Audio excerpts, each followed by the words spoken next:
मी कॉलेजमध्ये असताना माझं सतीशवर खूप प्रेम होतं. सतीश हा आमच्या वर्गातील खूप हुशार मुलगा आणि दिसायलाही तो तितका सुंदर. मी बघताच त्याच्या प्रेमात पडले. पण मी स्वतःला खूप भारी समजत होते आणि स्वतःहून त्याला प्रपोज मारणं हे मला जमत नव्हतं. म्हणजेच म्हणायचं असं माझ्यात खूप ॲटिट्यूड आणि म्हणतात ना इगो तो होता. दिवस येत होता जात होता. मी त्याच्याकडे फक्त प्रेमाने बघत होते. मला वाटत होतं एक ना एक दिवस त्याला कळेल आणि मला वाटत होतं एक ना एक दिवस तो माझ्याशी प्रेमात पडेल. मी याचीच वाट बघत होते तो कधी माझ्या प्रेमात पडतोय आणि मला प्रपोज करतोय.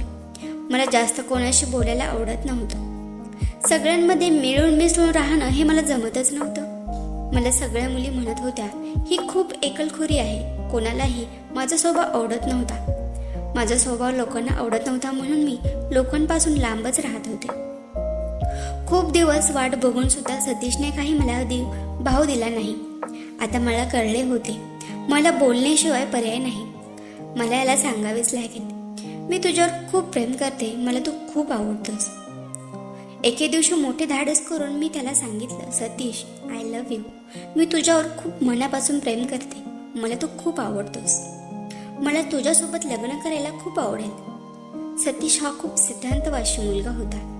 तो कुठल्याही मुलीचा अपमान करणारा नव्हता. सतीश हा खूप गुणी मुलगा होता. मी त्याला तसं म्हणल्यावर तो म्हणाला माझ्या अगदी जवळ आला आणि म्हणाला किरण हे बघ मी जे काही बोलल याचा राग मानून घेऊ नकोस आणि वाईट वाटून घेऊ नकोस.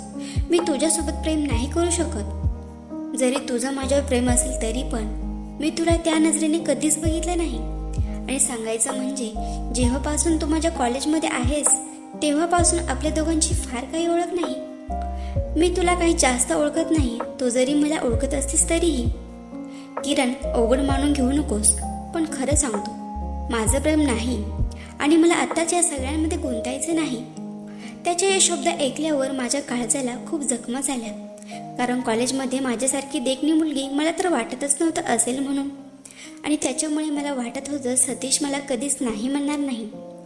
पण घट्ट मन करून परत म्हणले सतीश प्रेम नाही तर मला तुझ्यासोबत मैत्री करायला पण आवडेल. तेवढ्या तो म्हणाला किरण मला माहिती आहे मुलांमुलींमध्ये मैत्री झाली तर ती प्रेमामध्ये बदलते.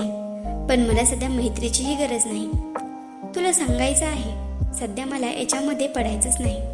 मला माफ कर. मी तुला काही गलत बोललो असेल तर. मला उशीर होतोय चल बाय.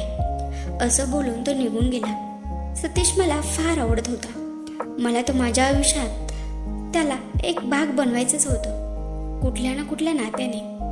काही दिवस गेल्यावर मला कळले सतीशला एक मोठा भाऊ आहे आणि त्याला लग्न करायचं आहे. माझ्या मनात आलं जर सतीशला आपलं करायचं असेल तर त्याच्या घरात जायलाच पाहिजे.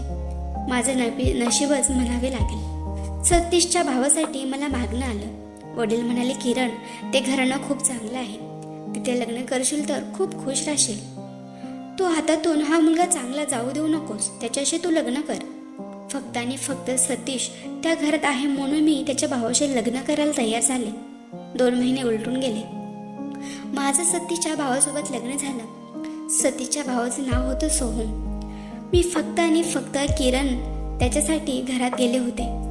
माझं मन मला सांगत होतं त्या घरात गेल्यावर सतीशला मी आपलं करून घेणारच. दिवस जात होते. आता सतीश हा माझा धीर लागत होता.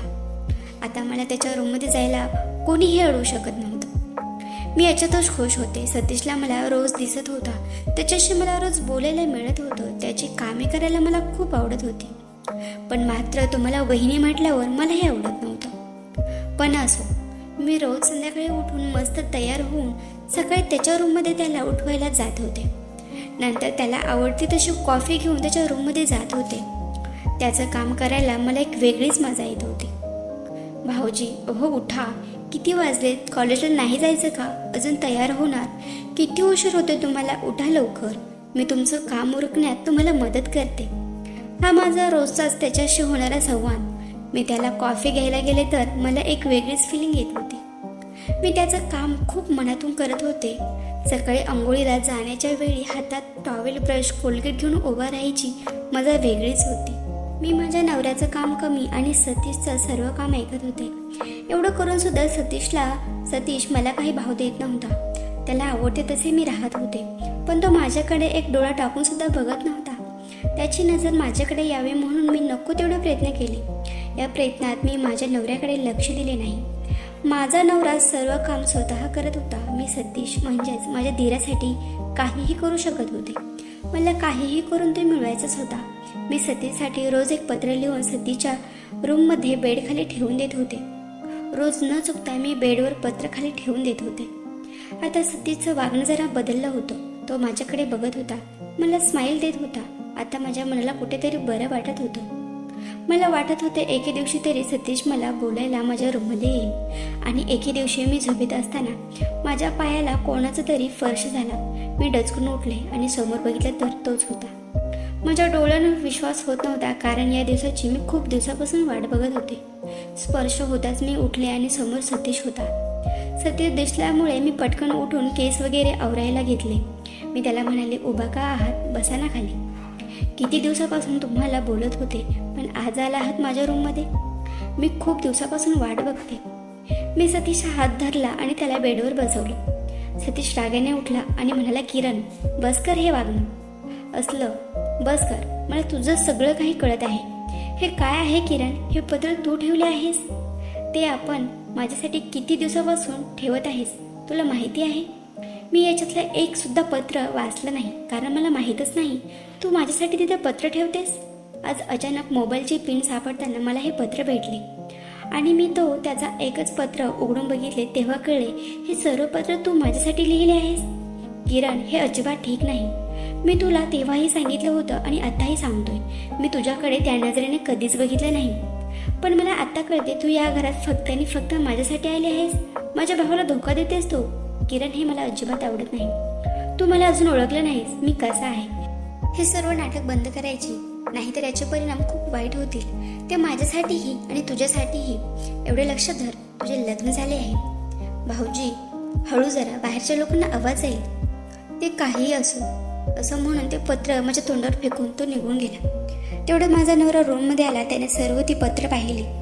मला त्याने विचारलं, किरण हे काय आहे, एवढा मोठा खेळ खेळली आहेस. मला माहिती नव्हतं. का वागलीस, काय गुन्हा होता माझा.